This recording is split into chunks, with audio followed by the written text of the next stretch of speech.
majority of Kenyans who, like you and me, do not have that insurance cover to enjoy the best of facilities in this country.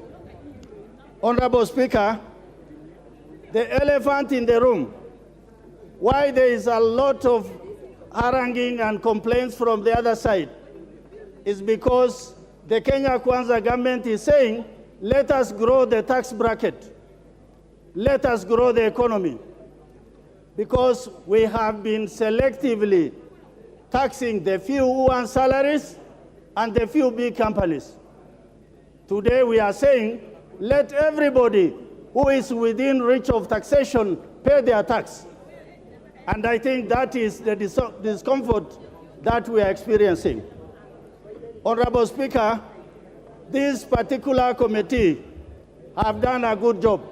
What they have done is they have tried to balance between tax exemption areas and taxation areas.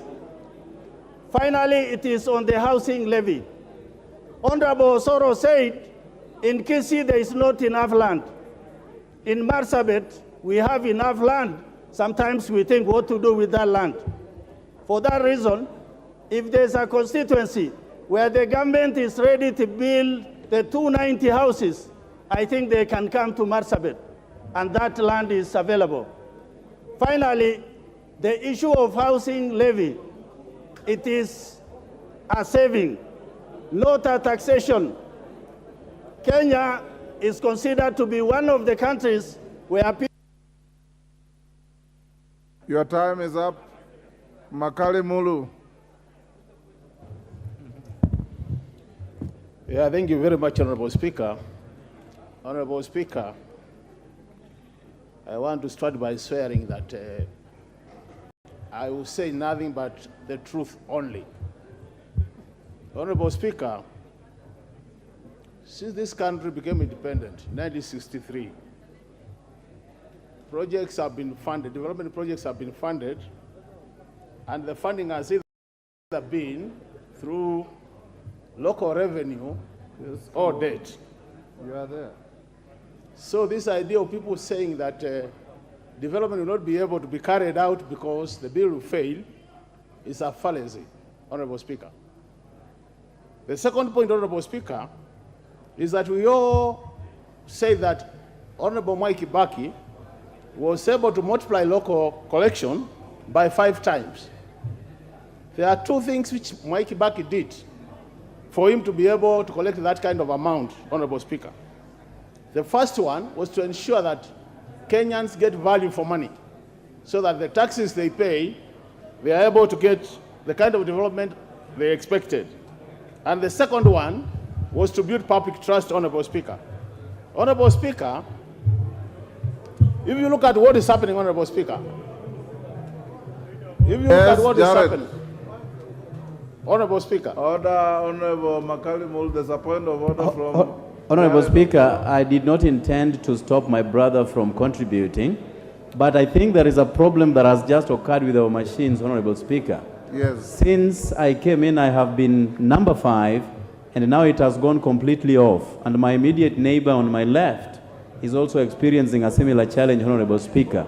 So how, all of us, so how do we then track? Because some of us forfeited their lunch in order to be here so that we contribute substantively to this debate, Honorable Speaker. So kindly advise, Honorable Speaker, on the same. Go on, Makali Mulu. Yeah, thank you, Honorable Speaker. So, Honorable Speaker, what I was saying is, improvise. I just want to comment on a number of proposals. Honorable Speaker, the proposal to increase VAT from 8 to 16%, Yes. fuel levy, Honorable Speaker, will have 2 implications. The first one is going to be able to increase the cost of transportation, and the second one is the cost of production, Honorable Speaker. This is going to be made worse, Honorable Speaker, by the fact that in the same bill, there is a proposal, Honorable Speaker, to increase what they are calling, Honorable Speaker, vehicle advance, increase advance payment on passenger vehicles and commercial vehicles, Honorable Speaker. So the cost of transport is going to be increased. And as a result of that, Honorable Speaker, even agricultural production is going to be more costly, Honorable Speaker. So we are likely not to get the kind of benefits we expect from that increase. The second matter, Honorable Speaker, is the issue of the housing levy. Honorable Speaker, it's been proposed that we charge 3%. I listened to the committee chair indicating that he will be reducing that to 1.5%. But two things, Honorable Speaker, have happened, which are going to make the things worse, Honorable Speaker. The first one, the capping has been removed, Honorable Speaker, of 5,000. So you only pay now 1.5% of your basic pay, Honorable Speaker. The second one, Honorable Speaker, is that the issue of the money being collected, the issue of it being a saving, where you can claim it back, Honorable Speaker, has also disappeared. So now what is going to happen, Honorable Speaker, is you give out the money, you will not be claiming anything, which makes things worse, Honorable Speaker. Honorable Speaker, I've not even spoken for a minute, I can see. Yeah, so Honorable Speaker, the issue is the housing levy, Honorable Speaker, will be making matters worse for the Kenyans instead of improving it. The third issue, Honorable Speaker, is the issue of moving a lot of the goods from zero rating to tax exemption, Honorable Speaker. The fact that you are moving from zero rating to tax exemption, Honorable Speaker, is going to increase the cost of the same goods because the component of VAT for the inputs will not be factored in, Honorable Speaker. So, by the fact that this bill is proposing to move a lot of the goods from zero rating to tax exemption, Honorable Speaker, is going to make things worse for Kenyans. The other thing, Honorable Speaker, is the excise tax. Yes. There has been...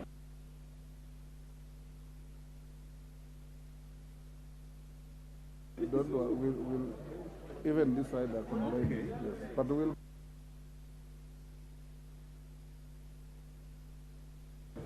Yes. Thank you, Makali Mulu. Give Makali Mulu 1 minute. Yes. Thank you, Honorable Speaker. So the last point, Honorable Speaker, is the issue of the excise tax, where I was saying the fact that when you impose excise duty, Honorable Speaker, on goods like clear gas, cement, and sugar, what will happen, Honorable Speaker, is even the expectation of generating more revenue or improving local manufacturing is going to be negated. On this basis, Honorable Speaker, what I want to say is the way the bill is being proposed by the Finance Committee is making things worse for the Kenyans, and this makes it a very strong candidate for rejection. So on those basis, Honorable Speaker, this bill should be rejected so that we help Kenyans improve their lives. Thank you, Honorable Speaker. Rahim Daud.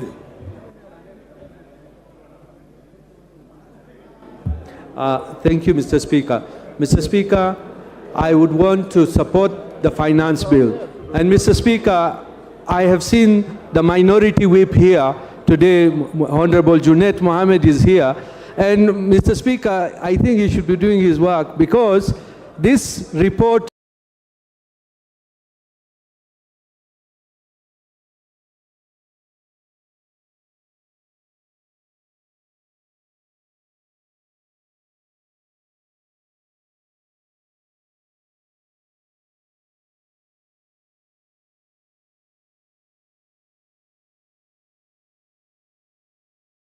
of the finance bill has been signed by both sides of the aisle, the Azimio together with the Kenya Kwanza. So, Mr. Speaker, I fail to understand when they are opposing this bill, when his members have already signed this bill. No offense meant, minority whip. Mr. Speaker, the reason I am supporting this bill, Mr. Speaker, the committee has done an excellent job. The committee of Honorable Kimani Kuria has done a good job, Mr. Speaker. Clause number 36 of Section 32 of the Tax Tribunal's Appeals Tribunal, where the Treasury had proposed that any person who is aggrieved by the position of the Commissioner of Income Tax or Commissioner General cannot appeal until he deposits 20% at the tax KRA. So, Mr. Speaker, that has already been overturned by the committee, and that's a very good proposal. Mr. Speaker, the committee again has overruled the Treasury on the tax exempt, what Mheshimiwa Makali Mulu has talked about. Mheshimiwa Speaker, the clause number 3330, where Treasury had proposed to do VAT exempt for fertilizers and other pesticides together with the tea, the committee in its wisdom has rejected, has said that it should be zero rated so that all the companies which are producing fertilizer together with the pesticides will be able to now claim the VAT. Mr. Speaker, the other thing one of the previous speakers has talked about, I think I did raise an issue, but the mobile tax has not been increased. It was proposed to be 15 from 12, but the committee has retained it at 12 and ignored Treasury. So, Mr. Speaker, that should be even noted. Mr. Speaker, the digital content, a few speakers previously have said that the digital content was at 15%. Yes, Treasury had proposed 15, but the committee has reduced it to 5%. So, Mr. Speaker, there are many other things which are good in this bill, where the rental income was at 10%, but it has been reduced to 7.5%. So, Mr. Speaker, let us look at the good points in this bill, and I believe once the bill comes into play, we will have the housing levy. I need houses. If the members who say they do not need houses, I need houses in my constituency, and Meru County is ready to take all those houses which will be provided. Because once those are there, I mean, we are not looking at houses for ourselves. We are looking for houses for our people who will be getting those houses. Mr. Speaker, the clause number 52, where the committee has rejected the proposal of Treasury to give the Commissioner of Tax to registration on notification of abuse of power. So, Mr. Speaker, there are a lot of good things in it. The LPG, 16% VAT on LPG has already been removed. So that will mean LPG now will be costing much, much cheaper, and green energy as well. There are many incentives for the green energy. So with those few remarks, Mr. Speaker, I wish to support. And there are people on many WhatsApp groups, they say that they will probably not elect us in 2027. We want to tell them, wait and see how these tax proposals will work, and I believe they will work to our good. And the Azimio should give us their proposals of the budget, not to pinpoint the bad parts. They should have told us what would they have done differently, rather than criticizing everything what has been done. Thank you, Mr. Speaker, and I support. Karoli Omondi.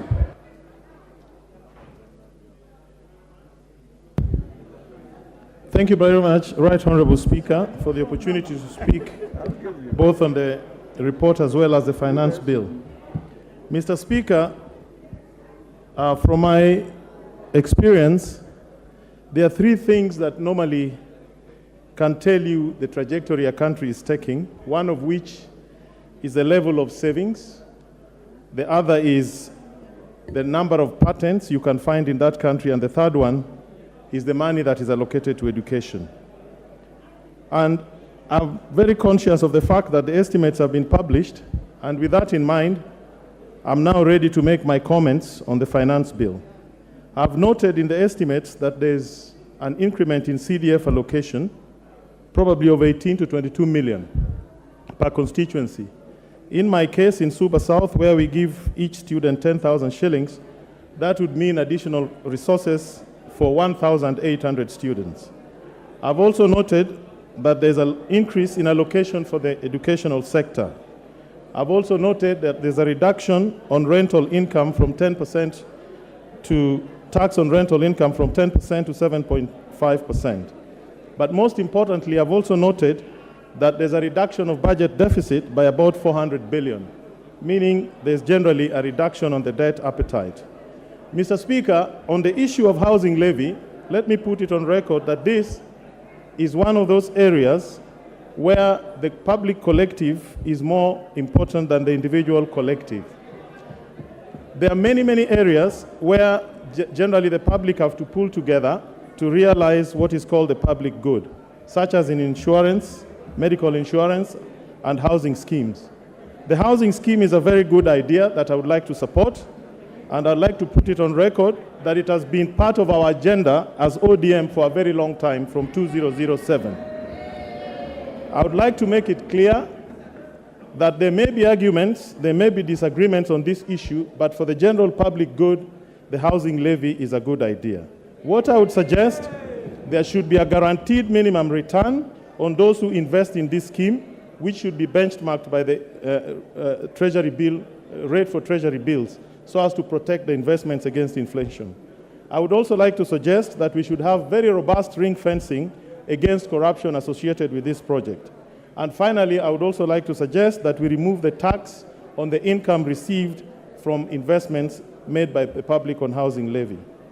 Mr. Speaker, on the charge on tax on non-residents, I would like to recommend very heavily, because I was not in the committee, that we avoid situations of double taxation or double jeopardy for non-resident Kenyans. And we should respect international obligations that we have under double taxation treaties. An issue that I was going to object to very strongly, but which has been addressed, was the 20% deposit on tax assessment when you appeal against KRA decisions. Mr. Speaker, as a lawyer, you would know those provisions that were proposed were tantamount to overturning the well-known principle of onus of proof on its head.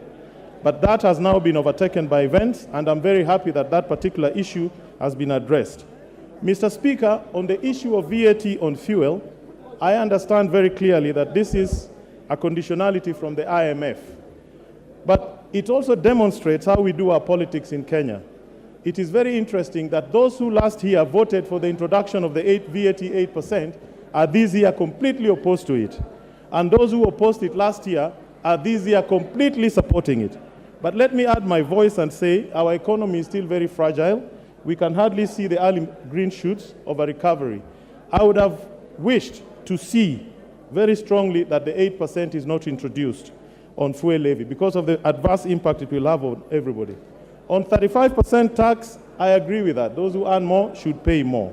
Finally, Mr. Speaker, let me put it on record that I think the House should be respected by the various political parties, and members should not be intimidated or arm-twisted on how they should conduct their business in this House. And they should be free to vote the way they wish with their conscience for the public interest. Thank you very much, Mr. Speaker. Order, honorable members. Order. Order, honorable members. Take your seats. Sorry, take your seats. Honorable members, I appreciate the tremendous interest in this debate. On our screen, which has been malfunctioning at times, we have 115 requests. At 5 minutes, it means by 9 when we rise, just about 57 of you will have, 67 of you will have spoken. I want to suggest to you, members, and I remember my good English teacher, Roger Hargreaves, said, if you can't make your point in the first minute, you are unlikely to make it in 20 minutes. If you agree, we can reduce a little further to 3 minutes per member, save for the time reserved for the majority leader. If we reduce to 3 minutes per member, then we'll push to ensure that as many of you air your views and go on record on this issue. If you are in agreement, I want to proceed that way. Are we in agreement? Yes. As many as of that opinion say aye. Aye. Will those of the contrary opinion say nay? Nay. The ayes have it.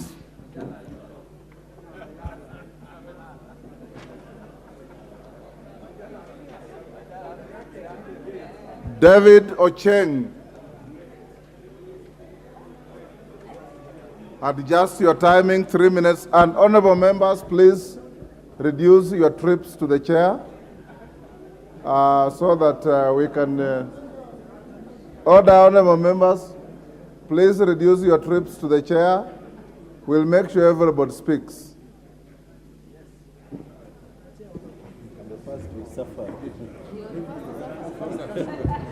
I'm the first to suffer the consequences of 3 minutes. Mr. Speaker, I stand here to support the finance bill, Mr. Speaker, and to state that, Mr. Speaker, the very role of government is to ensure that the country is run in a manner that responds to the needs of the people, Mr. Speaker.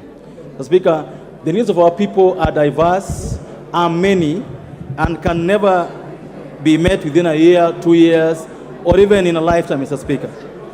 But it's always important for any government to ensure that it's able to satisfy at least the bare minimum of the needs of its citizens, Mr. Speaker. Mr. Speaker, after the budget that we passed last week, it is upon us as a country to ensure that we have resources, to ensure that we are able to implement our agenda. Mr. Speaker, this bill has gone through, in my opinion, the most thorough public participation that any bill has ever gone through.